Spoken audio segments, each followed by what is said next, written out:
ಮೊಟೇಗೌಡ ಅಂತ ಸರ್. ಏನಿಲ್ಲ, ಇವಾಗ ನಾವು ಶಿವಮೊಗ್ಗದಿಂದ ನಮ್ಮ ಪ್ರಕೃತಿ ಆಗ್ರೋ ಸೊಲ್ಯೂಷನ್ ಅಂತ ಕಂಪ್ನಿ ಸರ್.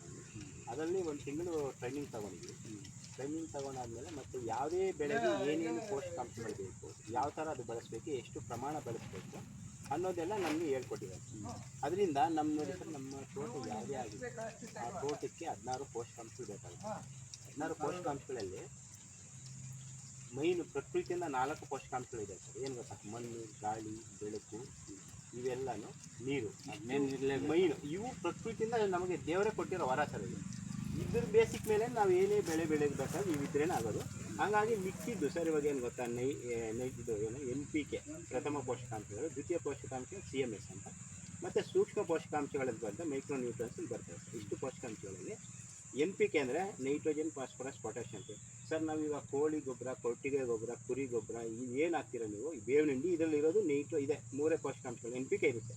ಮತ್ತು ಮಿಕ್ಕಿದ್ದು ಕ್ಯಾಲ್ಶಿಯಂ, ಮೆಗ್ನೀಷಿಯಂ, ಸಲ್ಫರು, ಇದು ಜಿಂಕು, ಬೋರ್ಯಾಕ್ಸು, ಐರನ್ನು, ಮೆಗ್ನೀಷಿಯಮ್, ಕಾಪರ್, ಇವೆಲ್ಲ ಸೂಕ್ಷ್ಮ ಪೋಷಕಾಂಶಗಳು ಬರ್ತಾ ಅವು KGಗಳ ಲೆಕ್ಕದಲ್ಲಿ ನಾವು ಹಾಕ್ತೀವಿ. ಇವೆಲ್ಲ ಮೂಟೆ ಲೆಕ್ಕ ಹಾಲು ಹಾಕ್ತೀವಿ.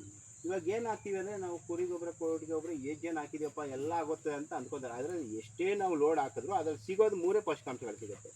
ಅವು ತಗೊಳ್ಳೋದು ಎಷ್ಟು ಬೇಕಷ್ಟು ತಗೊಂಡಿರುತ್ತೆ, ಮಿಕ್ಕಿದ್ದು ಅಲ್ಲೇ ಇಟ್ಟಿರುತ್ತೆ. ನಾವೇನೇ ಕೊಟ್ಟರೆ ಸರ್ ಎಲ್ಲ ತಗೊಳುತ್ತೆ. ಇದರಲ್ಲಿ ಇಟ್ಕೊಂಡಿರುತ್ತೆ ಸರ್. ಈ ಕಾಂಡ ಮತ್ತು ಈ ಎಲೆಯಲ್ಲಿ ಎಲ್ಲ ಅದನ್ನು ನಾವು ಕೊಟ್ಟಿರೋದೆಲ್ಲ ಇಟ್ಕೊಂಡಿರುತ್ತೆ. ಅದು ತಾಯಿ ಥರ ಸರ್. ತಾಯಿ ಹೆಂಗೆ ತಗೊಂಡು ಹೊಟ್ಟೆಯಲ್ಲಿ ಮಗುನ ಬೆಳೆಸುತ್ತೆ ಆ ಥರ ಬೆಳೆಸಿ ಮತ್ತು ಕೊನೆಗೆ ಲಾಸ್ಟಿಗೆ ಒಂಬಾಳೆ ಬರುತ್ತಲ್ವ, ಒಂಬಾಳೆಗೆ ಲಾಸ್ಟ್ ಸ್ಟೇಜಲ್ಲಿ ಕೊಡುತ್ತೆ ಸರ್ ಅದೆಲ್ಲ. ಹಾಗಾಗಿ ನಾವು ಅದಕ್ಕೆ ಎಷ್ಟು ಪೋಷಕಾಂಶಗಳು ಕೊಟ್ಟಾಗ ಯಾವುದೇ ಒಂದು ರೋಗಗಳಾಗಲಿ, ಮತ್ತೊಂದು ನಮಗೆ ಇವಾಗ ಕೆಲವೊಂದು ಆಂಟಿಬಯೋಟಿಕ್ ಅಂತೀವಲ್ಲ ಆ ಥರದ್ದೆಲ್ಲ ಉತ್ಪತ್ತಿ ಮಾಡುತ್ತೆ. ನಾವು ಕೊಡೋದ್ರಿಂದ ಎಲ್ಲ ಉತ್ಪತ್ತಿ ಮಾಡಿಕೊಂಡು ಶಕ್ತಿಯಾಗಿ ದೃಢವಾಗಿ ಬೆಳೆಯನ್ನು ನಮಗೆ ಫಸಲು ಕೊಡುತ್ತೆ. ಆದರೆ ನೋಡಿ ಸರ್, ನೀವೇನು ಆಗದಿದ್ದರೂ ಕೂಡ ಇವಾಗ ಫಸಲು ಬೆಟ್ಟದಲ್ಲಿ ಯಾವುದೋ ಒಂದು ಬೆಳೆ ಬರುತ್ತೆ. ಬೆಟ್ಟದಲ್ಲಿ ಬೆಳೆಯೋದಕ್ಕೆ ಯಾವುದೂ ನಾವು ಹಾಕಿದ್ರೂ ಬೆಳೆಯುತ್ತೆ. ಆದರೆ ನಾವು ಇವಾಗ ಇದು ಒಂದು ಜಮೀನು, ಇದಕ್ಕೆ ಎಷ್ಟೋ ಕೋಟಿಗಟ್ಟಲೆ ಜಮೀನಿಗೆ ನಾವು ದುಡ್ಡು ಹಾಕಿರ್ತೀವಿ ಅಂದ್ಕೊಳ್ಳಿ.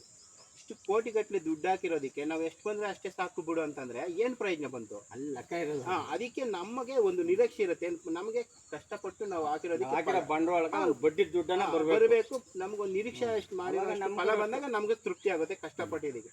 ಹಂಗಾಗಿ ನಮ್ಮ ಕಂಪ್ನಿಯವ್ರು ಏನು ಗೊತ್ತಾ ಸರ್, ಸುಮ್ಮನೆ ಏನೋ ತೊಗೊಂಡೋಗಿ ನಮ್ಗೆ ಕೊಟ್ಬಿಡಿ, ಮಾರ್ಬಿಡಿ ಅಂತ ಹೇಳಲ್ಲ.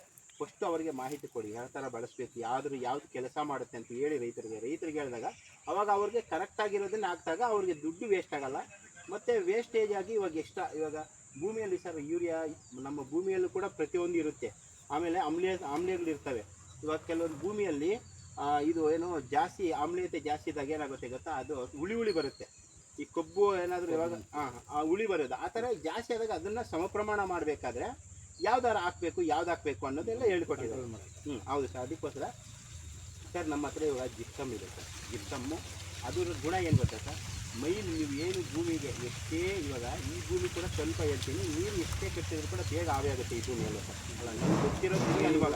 ನಾನು ನೋಡಿದ ತಕ್ಷಣ ಯಾಕೆ ಹೇಳ್ತೀನಿ ಅಲ್ಲ, ನಿಮಗೆ ಗೊತ್ತಿದೆ, ನಮಗಿನ ನಿಮ್ಗೆ ಗೊತ್ತಿದೆ, ಆದರೂ ನನಗೆ ಗೊತ್ತಿರೋಷ್ಟು ಹೇಳ್ತೀನಿ. ಇದು ಬೇಗ ನೀರಾಗುತ್ತೆ ಸರ್. ಈ ಯಾವುದೇ ಭೂಮಿ ತಗೊಳ್ಳಿ, ಒಂದು ಜೇಡು ಮಣ್ಣಿನಾಗಲಿ, ಒಂದು ಇದು ಗೊಜ್ಜಿನಲ್ಲಾಗಲಿ, ಮರಳು, ಯಾವುದೇ ತಗೊಳ್ಳಿ, ಯಾವುದೇ ಭೂಮಿಗೆ ಜಿಪ್ಸಮ್ ಹಾಕಿದಾಗ ಏನು ಕೆಲಸ ಮಾಡುತ್ತೆ ಅಂದರೆ, ಅದರಲ್ಲಿರೋವಂಥ ನೀರಿನಾಂಶನ, ಭೂಮಿಯಲ್ಲಿ ಇರೋಂಥ ನೀರಾಂಶನ ಬೇಗ ಆವಿಯಾಗಿದೆ ಆಚೆ ಆವಿಯಾಗಿದೆ ಹೋಗಿ ತಡೆಯುತ್ತೆ. ಮತ್ತು ಅದನ್ನು ಗಿಡಕ್ಕೆ ಕೊಡೋ ಥರ ಅದು ಇಟ್ಕೊಳ್ಳುತ್ತೆ ಸರ್. ಭೂಮಿ ಅಲ್ಲೇ ತಂಪಾಗಿ ಇದು ನಿಜ ಒಣಗಿದ್ದಂಗೆ ಕರೆಕ್ಟ್ ಸರ್. ನಿಮ್ಗೆ ಗೊತ್ತಿಲ್ಲ, ಎಲ್ಲ ಗೊತ್ತಿದೆ.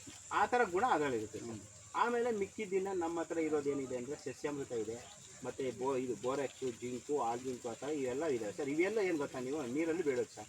ಇವಾಗ ನಾವು ಸುಮಾರು ಕಡೆ ಕೊಟ್ಟು ಫುಲ್ ಒಳ್ಳೆ ಅವರೇ ಹೇಳಿದ್ದಾರೆ, ರೈತರ ಫೀಡ್ಬ್ಯಾಕ್ ತಗೊಂಡಿದ್ವಿ, ಅವರೇ ಹೇಳ್ತಿದ್ದಾರೆ ಒಳ್ಳೆ ರಿಸಲ್ಟ್ ಬಂತು ಸರ್. ಹೂವಿನ ಗಿಡ ಬರೋ 15 ದಿವಸಕ್ಕೇ ರಿಸಲ್ಟ್ ಬಂತು. ಬರೀ 15 ದಿವಸಕ್ಕೆ ಅವ್ರು ಫೀಡ್ಬ್ಯಾಕ್ ತಗೊಂಡಿದ್ವಿ.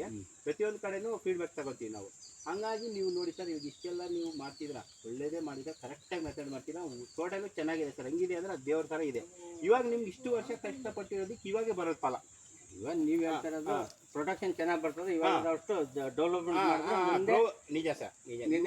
ಅವಾಗ ಇಳುವರಿ ನಮ್ಮ ಮಕ್ಕಳನ್ನ ಬೆಳೆಸಿದ್ವಿ, ಇವಾಗ ದೊಡ್ಡವ್ರು ಮಾಡಿದೀವಿ. ಅವಾಗ ಮದುವೆ ಬಂದಿದ್ದಾರೆ, ಅವ್ರಿಗೆ ಒಳ್ಳೆ ಕಡೆ ನೋಡಿ ಮದುವೆ ಮಾಡಿದ್ರೆ ಅವಾಗ ನಮ್ಗೆ ವಂಶ ಚೆನ್ನಾಗಿದಾಗುತ್ತೆ. ಅಲ್ಲ, ಇರೋದನ್ನ ಇರೋದಲ್ಲ, ನಮ್ಗೂ ಸ್ವಲ್ಪ ಅನುಭವ ಇದೆ.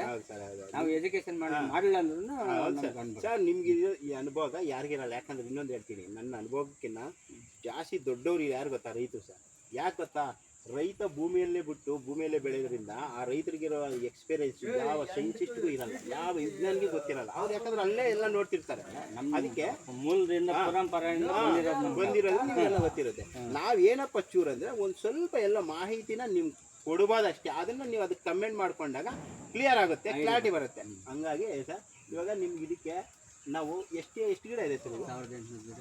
1800 ಗಿಡನ ಅಲ್ಲಿಗೆ 2000 ಗಿಡ ಆಳಮೂಳು, ಗಿಡಗಳು, ಬಾಳೆ ಗಿಡಗಳು, ಅಡಿಕೆ ಮರಗಳು ಎಲ್ಲ ಒಂದು 2000 ಇದೆ. 2000 ಸರ್ ಇವಾಗ ನೀವು ಒಂದು ಕೆಲಸ ಮಾಡಿ ಸರ್, ನೀವು ಇದಕ್ಕೆ ನಾವು ಒಂದು ಅಲ್ಲಿಗೆ 2000 ಇಟ್ಕೊಳ್ಳೋಣ, ಅಡಿಕೆ ಗಿಡ 1800 ಇಟ್ಕೊಳ್ಳೋಣ ಸರ್. ನಾವು